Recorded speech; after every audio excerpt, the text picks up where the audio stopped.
Before his boots ever touched the sands of Saipan, First Lieutenant Frank Taxkey already knew the numbers were against him. Scout sniper units in the Pacific suffered a 73% casualty rate, and he was leading 40 men straight into hell. At 8:44 a.m., on June 15, 1944, Taxkey crouched inside a bouncing Higgins boat, just 300 yards from Saipan's southern beaches. Japanese artillery shells crashed into the surf around him, geysers of water and shrapnel erupting so close he could taste salt and smoke. Taxkey, a 29-year-old Marine from New Brighton, Pennsylvania, commanded a platoon unlike any other in the invasion force, 40 men, every one of them hand-picked from the brig punishment details or disciplinary lists. Yet these were the men chosen for one of the most dangerous assignments on Saipan, operating alone deep behind enemy lines for days at a time. Intelligence estimated 30 zero Japanese troops dug into the island. For 6 months, Taxkey scout snipers had trained at Camp Tarawa, Hawaii. But Saipan would be their baptism by fire, the Marine Corps' second attempt at creating an elite reconnaissance unit. After the brutal loss of 994 Marines at Tarawa just 7 months earlier, Colonel James Risley of the 6th Marines had pushed for a specialized platoon trained for infiltration, scouting, and silent killing. Now, as the shoreline drew closer and the shelling intensified, Taxkey wasn't thinking about history. He was thinking about survival, his own, and his 40 men who had been given one final chance to prove themselves. Saipan would decide their fate. Risley believed that better intelligence about Japanese fortifications could reduce those casualties. He needed men who could kill silently, map enemy positions, and survive alone in hostile territory. Standard Marine training produced excellent riflemen and assault troops, but Risley needed something different. He needed men who thought for themselves, who ignored rules, who fought dirty.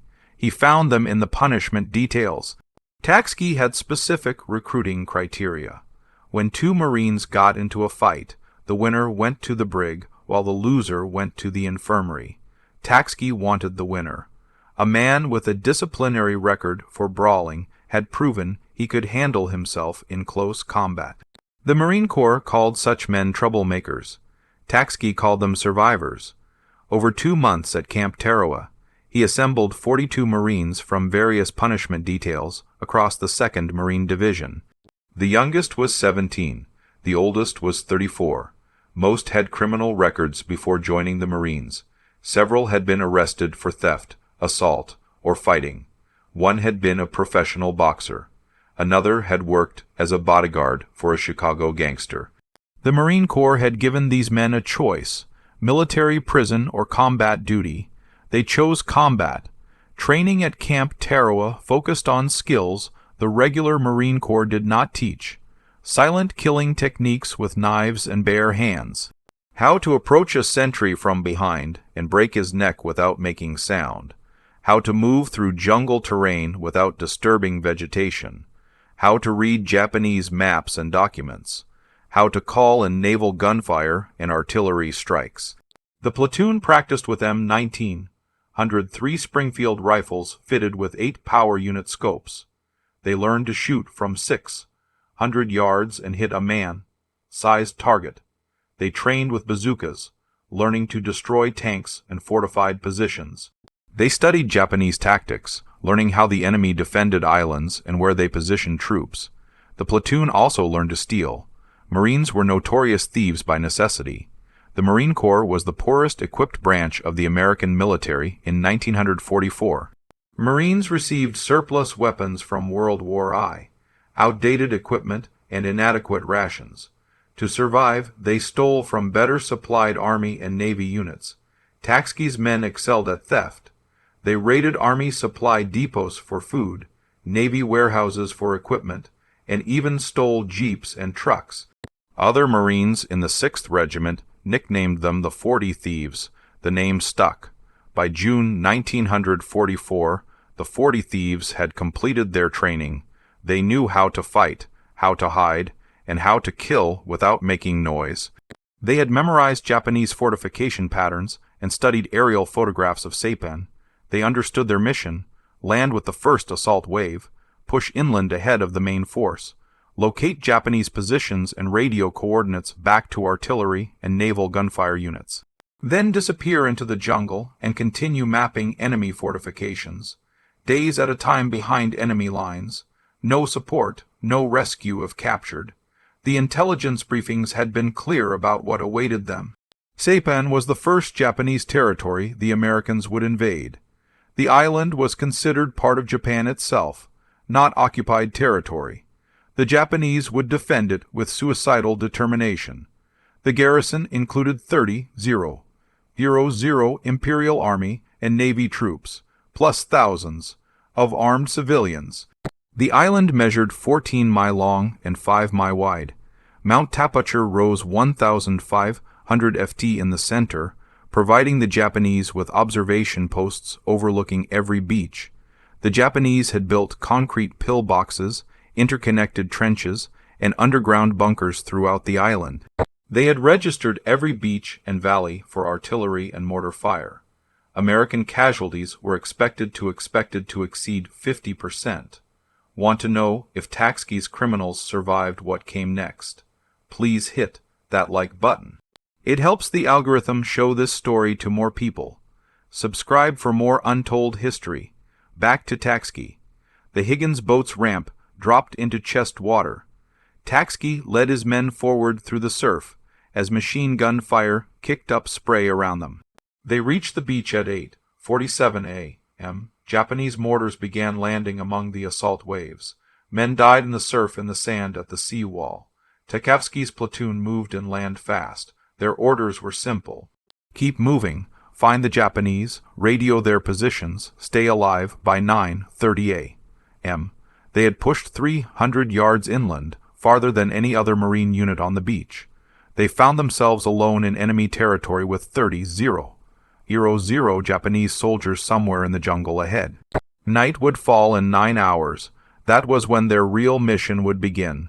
The 40 thieves moved through dense jungle growth 50 yards apart, maintaining visual contact through hand signals Taxki had developed during training. Standard Marine tactics called for units to stay together, advance in formation, and maintain radio contact with command. Taxki's orders were different. His platoon would operate independently, reporting enemy positions, but making their own tactical decisions. No other Marine unit on Saipan had that authority. At 10:15 a.m., Sergeant Bill Canopole spotted the first Japanese position. A concrete pillbox built into the side of a ridge with interlocking fields of fire covering the valley below, where the 2nd Marine Division would advance later that afternoon. The pillbox housed a Type 92 heavy machine gun with a crew of 7. The Japanese had camouflaged the position with vegetation and positioned it to remain invisible from the beach. Marine assault units advancing through the valley would walk directly into the kill zone. Taxki's map showed 3 possible routes for the Marine advance. The Japanese machine gun covered all 3. Taking out the position would save dozens, possibly hundreds of Marine lives, but attacking it would reveal the 40 thieves' position and compromise their reconnaissance mission. Taxki made the decision in 30 seconds. The platoon had carried a bazooka specifically for situations like this. Private Marvin Strombo positioned himself 80 yards from the pillbox, while the rest of the platoon provided security. At 10:32 a.m., Strombo fired 1 round. The rocket hit the pillbox's firing slit and detonated inside. The explosion killed the entire Japanese crew instantly. Before the smoke cleared, Taxki's platoon had already moved 300 yards deeper into the jungle. They left no trace of their presence except the destroyed pillbox. When 2nd Marine Division units advanced through the valley 4 hours later, they encountered no machine gun fire from that ridge. By noon, the 40 thieves had identified and mapped 17 Japanese positions, 8 machine gun nests, 4 mortar pits, 3 artillery observation posts, and 2 ammunition storage areas. Taxki radioed the coordinates back to regimental headquarters using encoded transmission protocols. Within 20 minutes, naval gunfire from destroyers offshore began hitting the targets. The 40 thieves watched from concealed positions as 5-inch shells demolished Japanese fortifications they had marked 30 minutes earlier. This was their mission: find the enemy, mark them for destruction, and move on before the Japanese realized what was happening. The platoon's advance carried them 2 miles inland by early afternoon, well ahead of any other American unit. They moved through terrain the Marines would not reach for 3 more days. Every H-100 yards revealed new Japanese positions. The island was more heavily fortified than intelligence had estimated. Taxki counted over 200 enemy soldiers in one valley alone, dug into positions that would take days of frontal assault to capture. But with accurate coordinates, naval gunfire could destroy those positions in minutes. The 40 thieves were changing how the Marine Corps fought. At 3:40 p.m., the platoon discovered something unexpected: a Japanese tank battalion staging area. 37 Type 97 medium tanks sat under camouflage netting in a grove north of Kairon, Kanoa. Marine intelligence had estimated the Japanese possessed maybe a dozen tanks on Saipan. The 40 thieves had just found 3 times that number in one location. The tanks represented the most serious threat to the American beachhead. Japanese doctrine called for mass tank attacks at night, when American naval gunfire would be less effective. If these 37 tanks attacked the beach after dark, they could potentially break through Marine lines and reach the vulnerable supply areas. Taxki immediately radioed the coordinates. The response from headquarters came back within 8 minutes. Naval gunfire was already engaged, supporting Marine units pinned down near the beach. Airstrikes were committed to other targets. Artillery was still being unloaded from ships. No assets were available to hit the tank battalion for at least 4 hours. By then, it would be dark, and the tanks would likely have moved. Tchovsky looked at the 37 tanks and made a calculation. His platoon carried 6 bazookas, 6 rounds per bazooka, 36 rockets total, 37 tanks. The math was almost perfect. The decision violated every tactical principle the Marine Corps taught. A 40-man unit does not attack a tank battalion. But Taxki had not recruited Marines who followed principles. He had recruited men who fought dirty and survived. At 4:15 p.m., he gave the order to prepare for assault. The 40 thieves would attack the tank battalion themselves. If they succeeded, they would prevent a potential disaster at the beach head. If they failed, 40 men would die, and no one would ever know what happened to them in that jungle grove. Strombo checked his bazooka and counted his rockets. 6 shots to kill 6 tanks. Then it would come down to close combat. Taxki positioned his 6 bazooka teams in a semicircle around the tank staging area, spacing them 40 yards apart to maximize coverage. Each team consisted of a shooter and a loader. The plan was simple: hit as many tanks as possible in the first 30 seconds, then withdraw into the jungle before Japanese infantry could respond. The Marines knew they would not destroy all 37 tanks, but even disabling 10 or 15 would significantly reduce the threat to the beach head. At 4:25 p.m., as the teams moved into position, something changed. The Japanese tanks started their engines. The sound of 37 diesel engines roaring to life simultaneously echoed through the jungle. Japanese tank crews emerged from camouflage dugouts and climbed onto their vehicles. Officers shouted orders. Infantry units began forming up around the tanks. This was not a repositioning movement. This was preparation for attack. Tchovsky checked his watch. 4:28 p.m. Sunset was at 7:12 p.m. The Japanese were preparing for a dusk assault, earlier than Marine intelligence had predicted. The entire enemy force was now alert and organizing for combat. The window for a surprise attack had closed. Taxki made a new decision. His platoon would shadow the tank battalion and report its movements. Attacking now would accomplish nothing except getting his men killed, but tracking the tanks and providing real-time coordinates would allow Marine units at the beach to prepare defenses. He radioed headquarters with updated information. Enemy tank battalion mobilizing for attack. Estimated time of arrival at American lines between 7 and 8:00 p.m. The response came back immediately. Maintain observation. Do not engage. Continue reporting. The tank battalion began moving at 5:07 p.m. They advanced in 2 columns along parallel routes toward the coast. Japanese infantry units moved alongside the tanks, approximately 1,000 soldiers total. This was a major assault, not a probing attack. The Japanese intended to break through Marine lines and reach the beaches before nightfall. If they succeeded, they could destroy supply dumps, artillery positions, and command posts.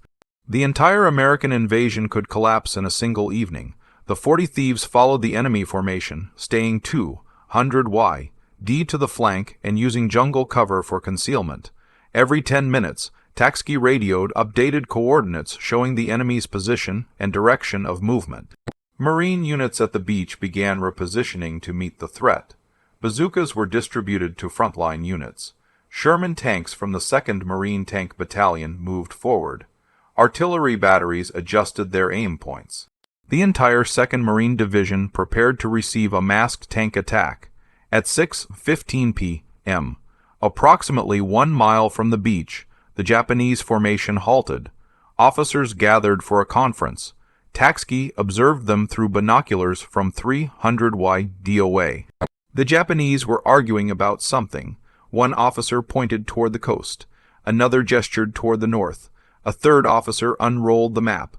The conference lasted 11 minutes. Finally, the officers returned to their units and the formation changed direction.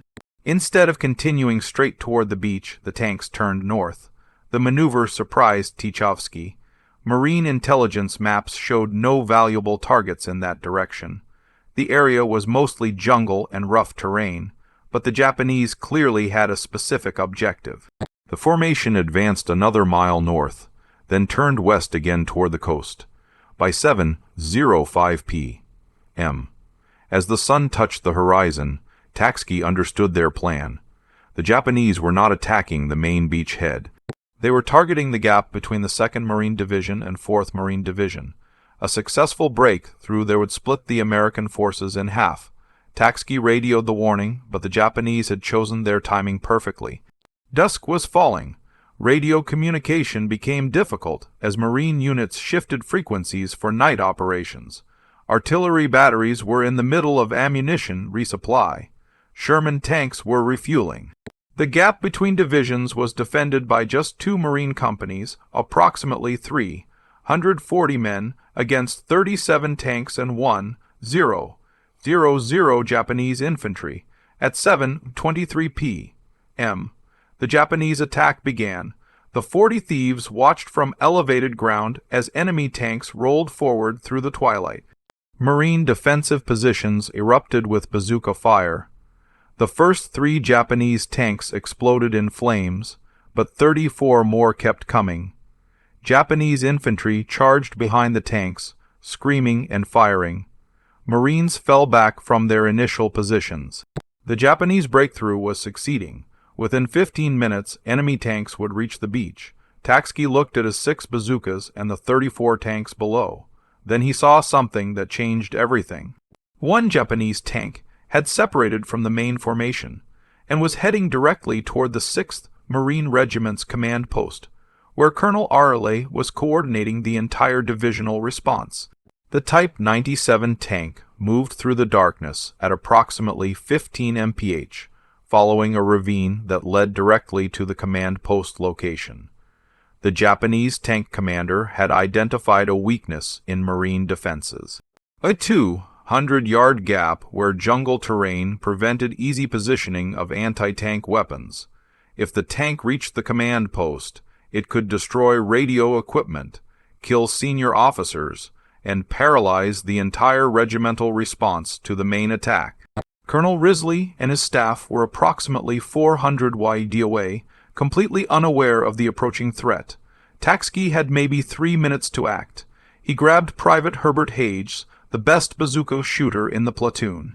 Hayes had destroyed 6 targets during training at Camp Tarawa without missing a single shot. But training targets did not move, did not shoot back, and did not have armor plating designed to deflect rockets. The Type 97's frontal armor was 50 mm thick, enough to potentially deflect a bazooka round fired at the wrong angle. Hayes would need a perfect side shot to guarantee penetration.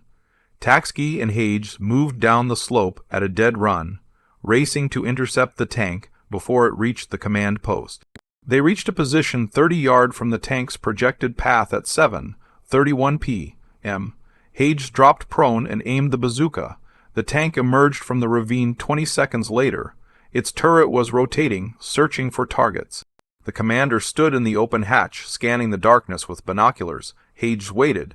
A moving tank was harder to hit than a stationary one. He needed the perfect moment. The tank continued forward. 25 YD, 20 yard, 15 YD, then it stopped. The engine idled. The commander was checking his map, trying to confirm his position. Hayes fired at 7:32 p.m. The rocket hit the tank's left side just below the turret ring, exactly where the armor was thinnest. The shaped charge penetrated and detonated inside the crew compartment.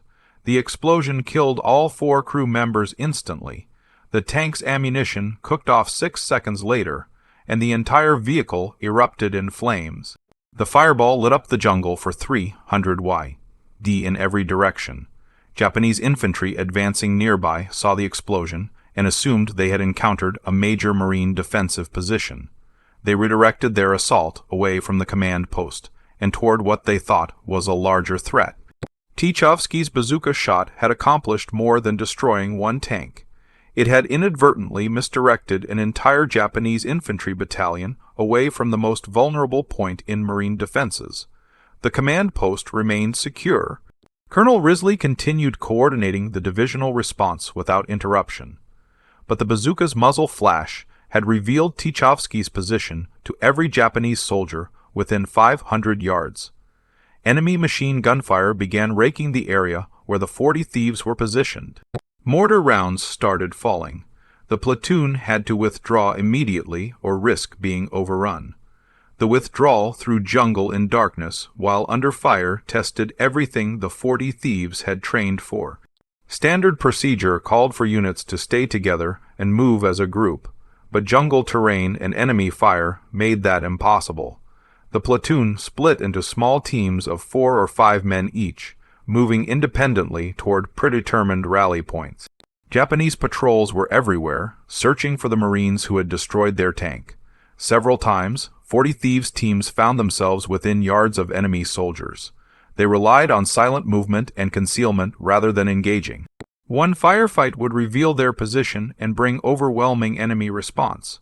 Private Strombo's team encountered a Japanese patrol at 8:05 p.m. 7 enemy soldiers moving through the jungle, searching with flashlights. Strombo and 3 other Marines lay motionless in undergrowth as the patrol passed within 10 FT of their position. One Japanese soldier stopped and looked directly at the spot where Strombo was hiding. The Marine held his breath. The Japanese soldier stood there for 43 seconds, staring into the darkness. Finally, he moved on. The patrol continued past without detecting the Americans. By 900 p.m., approximately half the 40 thieves had reached the primary rally point, a small clearing 600 YD behind Marine lines. Taxki counted 23 men. 17 were still missing. They could be dead, captured, or simply lost in the darkness. Standard Marine procedure called for units to wait at rally points for up to 2 hours for missing personnel. But the rally point was too close to Japanese positions. Enemy patrols were actively searching the area. Taxki made the decision to move the assembled group back to Marine lines and send small rescue teams to search for the missing men after dawn. The group moved toward friendly positions at 9:17 p.m. They approached Marine lines carefully, knowing that nervous sentries often shot at anything moving in darkness. Tchovsky used the prearranged recognition signal, 3 short whistles followed by 2 long ones. Marine sentries challenged them, Tofsky responded with the correct password. The 40 thieves crossed into friendly territory at 9:41 p.m. 23 men had made it back. 17 were still out there somewhere in the dark. The Japanese tank attack continued through the night. Marine defensive positions along the beach reported enemy armor probing their lines until 3:14 a.m. American bazookas destroyed 11 tanks. Sherman tanks from the 2nd Marine Tank Battalion knocked out 9 more. Artillery fire disabled another 7. By dawn on June 16th, the Japanese had lost 27 of their 37 tanks. The attack had failed, but it had cost the Marines heavily. The 2nd Battalion, 6th Marines, reported 78 casualties. Company F of the 2nd Marines had 19 killed or wounded. The gap between divisions had held, but barely. Tchovsky assembled search teams at first light. Each team consisted of 4 men with orders to locate the missing 17 Marines and return by noon. The teams moved back into the jungle at 6:30 a.m., retracing the platoon's route from the previous evening.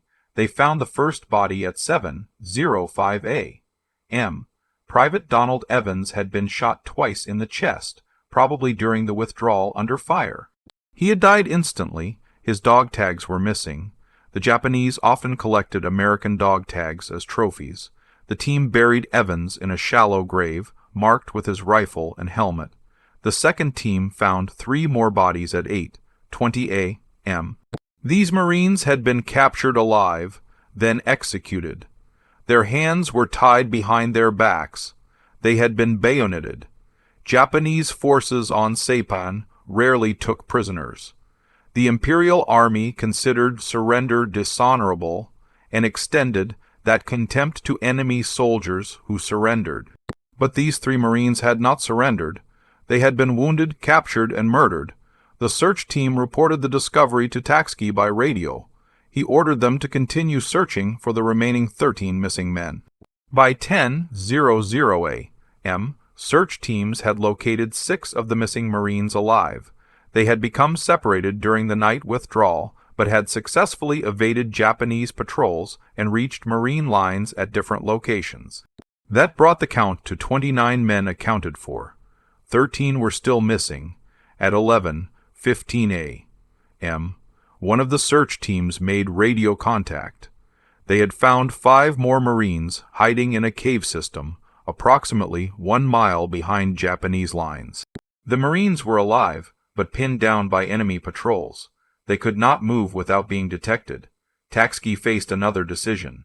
He could request artillery support to create a diversion, allowing the trapped Marines to escape. But artillery fire would alert the Japanese to American interest in that specific location, potentially leading to increased patrols and making future rescue attempts impossible. Or he could send a rescue team immediately, relying on stealth and speed to extract the trapped men before Japanese forces could respond. The first option was safer, but slower. The second option was faster, but riskier.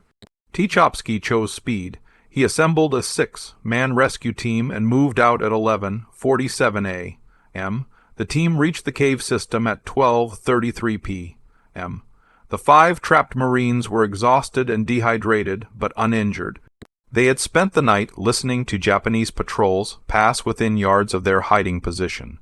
1 Marine had malaria and was running a fever of 103 degrees.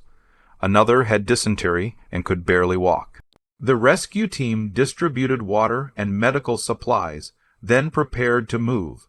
The extraction required the team to cover 1 mile through Japanese-controlled territory in broad daylight. Standard Marine tactics called for moving in darkness, but the trapped Marines could not survive another 12 hours without medical attention. The fever case needed immediate evacuation. The dysentery case was severely dehydrated. Tofsky decided to move immediately and rely on speed rather than concealment. The combined group of 11 Marines began moving toward friendly lines at 10:05 p.m. They made it 400 yards before encountering a Japanese patrol. 20 enemy soldiers moving through the jungle in a standard search formation. The Marines had 2 choices. hide and hope the patrol passed without detecting them, or ambush the patrol and eliminate the threat. Hiding risked discovery. Ambushing risked bringing more Japanese troops to investigate gunfire. Takski chose ambush. The element of surprise would give the Marines a brief advantage. If they could eliminate the entire patrol in 30 seconds before anyone could fire a shot or radio for help, they might escape undetected. The Marines positioned themselves in a classic L-shaped ambush formation. 8 men along the patrol's line of march, 3 men at the end of the L to catch anyone who tried to escape. The Japanese walked directly into the kill zone at 1:23 p.m. Takski gave the signal. 11 Marines opened fire simultaneously. The Japanese patrol was destroyed in 7 seconds. 20 enemy soldiers killed. No survivors, no radio transmissions. But the gunfire had been heard for at least half a mile in every direction. Japanese units throughout the area would be converging on this location within minutes. The Marines moved at a full run, abandoning stealth for speed. Behind them, Japanese voices shouted commands. Whistles blew. The sound of enemy units mobilizing echoed through the jungle. Takski estimated they had maybe 5 minutes before Japanese forces surrounded them. The nearest Marine defensive position was 800 DOA across open ground that offered minimal cover. Running that distance while carrying 2 sick Marines would take at least 12 minutes. The mathematics were clear. The Japanese would catch them before they reached safety. At 1:29 p.m., the Marines encountered an unexpected problem. The terrain ahead dropped into a steep ravine 40 ft deep with near vertical sides. Going around would add 15 minutes to their route. Going down and back up would slow them significantly, but staying on the ridge meant certain contact with pursuing Japanese forces. Takski chose the ravine. The Marines descended the slope, half sliding and half climbing, supporting the 2 sick men between them. They reached the bottom at 1:33 p.m. Japanese soldiers appeared on the ridge above them 60 seconds later. The Japanese opened fire from elevated positions, shooting down into the ravine. Bullets ricocheted off rocks. 1 Marine was hit in the leg. Another took shrapnel from a grenade that exploded on the ravine floor.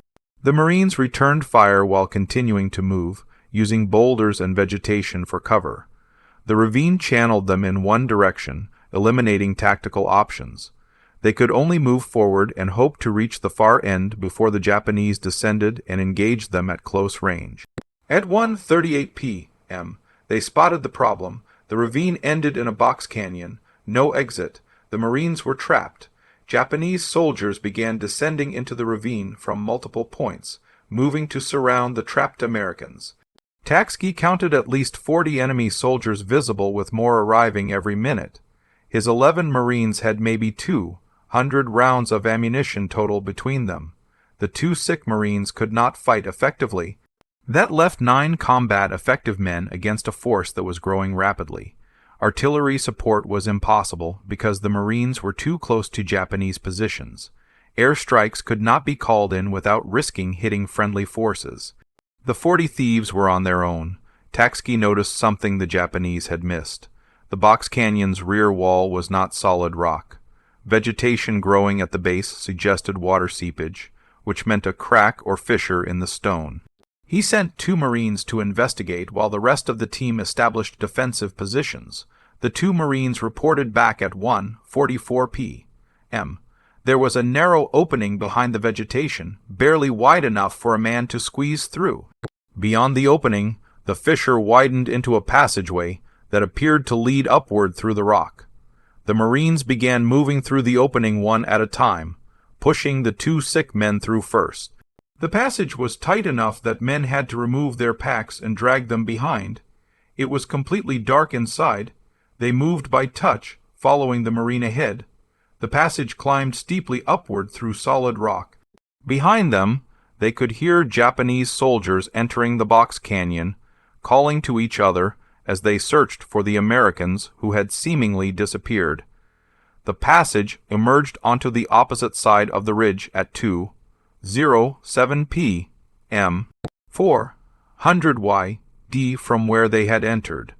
The Marines found themselves behind Japanese lines, but with the enemy focused on searching the ravine below. They moved quickly toward Marine positions, covering the final 600 YD in 8 minutes. They approached friendly lines using proper recognition signals and crossed into American-held territory at 2:23 p.m. All 11 Marines reached safety. The 2 sick men were immediately evacuated to medical stations. That brought the total count to 34 Marines accounted for. 8 remained missing. As the day progressed, 3 more were found alive, having successfully evaded capture and reached Marine lines independently. 2 more bodies were discovered by advancing Marine units. That left 3 Marines still unaccounted for by nightfall on June 16th. They were officially listed as missing in action. The 40 thieves had lost at least 6 men killed in their first 48 hours on Saipan. Another 3 were missing and presumed dead. That represented a 22% casualty rate. Despite the losses, the platoon had accomplished its mission. They had identified over 200 Japanese positions, called in coordinates that destroyed dozens of enemy fortifications, prevented a tank from reaching the regimental command post, and provided critical intelligence on enemy movements. Colonel Risley sent a message to Taxki. At 1-800 hours, the 40 thieves would have 1 night to rest, resupply, and integrate replacements. At dawn on June 17th, they would return to the jungle. This time, their mission would take them even deeper behind enemy lines. The Japanese garrison on Saipan still numbered approximately 29,000 troops. The 40 thieves now numbered 37 men. At 0530 hours on June 17th, the 40 thieves moved out from Marine lines in complete darkness. Their objective was a ridge system, 3 mi inland, that Marine intelligence believed contained Japanese artillery positions. Those guns had been shelling American positions continuously for 2 days, killing dozens of Marines and disrupting supply operations. Aerial reconnaissance could not locate the guns because the Japanese had camouflaged them inside caves. Only ground reconnaissance could find them. The mission required the 40 thieves to penetrate deeper behind enemy lines than any American unit had yet gone on Saipan. The platoon moved in complete silence, using hand signals for communication. They covered the first mile in 47 minutes without encountering Japanese patrols. The second mile took longer because the terrain became increasingly difficult. Steep slopes, dense vegetation, and rocky ground slowed their advance. They reached the target ridge system at 0:81 hours and began systematic reconnaissance. The ridge stretched for approximately 2 mi and rose 600 ft above the surrounding jungle. Japanese positions were everywhere. Taxki counted 8 cave entrances large enough to hide artillery pieces. The caves were connected by tunnels that allowed the Japanese to move guns between positions, fire several rounds, then relocate before American counter-fire could respond. This explained why Marine artillery had failed to destroy the enemy guns. They were shooting at positions the Japanese had already abandoned. Finding the guns was only part of the mission. The 40 thieves also needed to map the tunnel system so Marine assault units would know how to attack when they reached this area. Mapping the tunnels required entering them. At 0:940 hours, Corporal Roscoe Mullins and Private Strombo volunteered to penetrate the cave system, while the rest of the platoon provided security outside. The 2 Marines entered the largest cave opening and moved into darkness using small flashlights shielded to prevent light from being visible more than a few feet away. The cave extended 200 ft into the ridge before branching into multiple passages. They could hear Japanese voices echoing from somewhere deeper in the system. Water dripped from the ceiling. The air smelled of gunpowder and human waste. They found the first artillery piece at 0:10 hours. A Type 91 105 mm howitzer positioned 30 ft inside a side passage with ammunition stored in recesses carved into the rock walls. The gun crew was absent, probably sleeping in a different section of the cave system. Mullins and Strombo marked the location on their map and continued deeper. They discovered 2 more guns in the next 40 minutes, plus a command post, an ammunition magazine containing approximately 2,000 rounds, and sleeping quarters for at least 60 soldiers. The tunnel system was far more extensive than intelligence had estimated. At 11:03 hours, they heard Japanese soldiers approaching. Mullins and Strobo had maybe 15 seconds to find concealment before being discovered. They pressed themselves into a small alcove and remained motionless as a dozen enemy soldiers walked past, conversing in Japanese. The soldiers passed within 3 ft without detecting the Americans. After the patrol moved on, the 2 Marines decided to exit the cave system. They had gathered enough intelligence, staying longer risked capture or discovery. They emerged at 11:27 hours and rejoined the platoon. Taxki examined their map. The tunnel system connected all 8 cave entrances and contained at least 6 artillery pieces, possibly more. Standard Marine assault tactics would fail against this position. Infantry could not storm the caves because machine guns covered every entrance. Artillery fire would be ineffective because the caves were too deep. The only solution was to seal the entrances, trapping the Japanese inside, then systematically destroy each sealed position with demolitions. But that required Marine engineers with explosives, and those units were still days away from reaching this area. At 12:15 hours, the platoon began moving toward their secondary objective, the town of Gapon, Saipan's administrative capital before the war. Marine intelligence wanted to know if Japanese forces were defending the town, or if they had withdrawn to more defensible positions inland. Reaching Garapan required crossing 4 miles of enemy-controlled territory in broad daylight, but the 40 thieves had successfully operated undetected for over 30 hours. Taxki believed they could complete one more reconnaissance mission before withdrawing to Marine lines. They approached Garapan from the east at 1,540 hours. The town had been heavily bombed by American aircraft and shelled by naval gunfire. Most buildings were destroyed or damaged, but the 40 thieves could see Japanese soldiers moving through the ruins, indicating the enemy still maintained a presence. Taxki needed closer reconnaissance to determine enemy strength and positions. At 1,605 hours, he made a decision that would become legendary in Marine Corps history. 5 Marines would enter Garapan in broad daylight, conduct reconnaissance, and return with intelligence.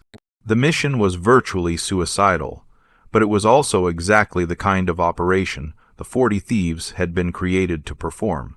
Taxki selected 4 Marines for the Gapan reconnaissance: Strombo Mullins, Corporal Irazi, and Private Don Evans. 5 men total, including himself. They removed all equipment that might make noise, cantons, extra ammunition, grenades. They carried only rifles, knives, and sidearms. At 1,623 hours, they moved toward Garapan's eastern edge. The ruins provided excellent cover but also concealed Japanese positions. Every destroyed building could hide enemy soldiers. Every pile of rubble could be a defensive position. They entered the town at 1,641 hours, moving through back streets and staying in shadows. Japanese soldiers were everywhere. The Marines counted at least 200 enemy troops visible in the town center, with probably hundreds more in surrounding buildings. The Japanese were not defending Gapon as a fortified position. They were using it as a staging area for counterattacks against American forces. The distinction was important. Marine commanders planning to assault Gapon needed to know they would face mobile enemy units rather than fixed fortifications. At 1,708 hours, Kazi spotted something unexpected: 5 bicycles leaning against the partially destroyed building. Japanese military bicycles, the type officers used for transportation between positions. An idea formed immediately: 5 bicycles, 5 Marines. They could conduct their reconnaissance while riding through town like Japanese soldiers moving between positions. In the chaos and destruction of Gapon, 5 men on bicycles would attract less attention than 5 men on foot trying to hide. The plan was audacious and completely violated standard reconnaissance procedures. Taxki approved it instantly. The Marines took the bicycles and began riding through Gapon at 1,715 hours. They moved casually, not trying to hide, just 5 soldiers on bicycles navigating through ruins. Japanese troops ignored them. Some waved, others shouted greetings in Japanese that the Marines did not understand, but acknowledged with hand gestures. For 43 minutes, the 40 thieves rode through the enemy capital, mapping positions, counting troops, and identifying supply dumps. They passed within yards of Japanese officers who never suspected the Americans riding bicycles were enemy reconnaissance. At 1,758 hours, they completed their circuit through Godapon and exited the town, heading north. They continued riding the bicycles for another mile before abandoning them and moving back into the jungle. The reconnaissance had provided detailed intelligence on enemy dispositions throughout Godapon. Marine commanders would now know exactly where Japanese forces were concentrated when they eventually assaulted the town. The 40 thieves reached Marine lines at 1932 hours. They had been behind enemy lines for 14 hours and had penetrated deeper into Japanese territory than any other American unit. Over the next 3 weeks, the 40 thieves continued similar missions. They mapped enemy positions throughout Saipan's interior, called in coordinates for artillery strikes, ambushed Japanese patrols, and provided intelligence that saved countless Marine lives.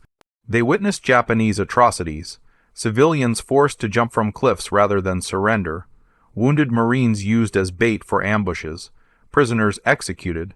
The platoon operated in small teams, sometimes for days without contact with Marine units. They suffered from malaria, dysentery, heat exhaustion, and tropical diseases.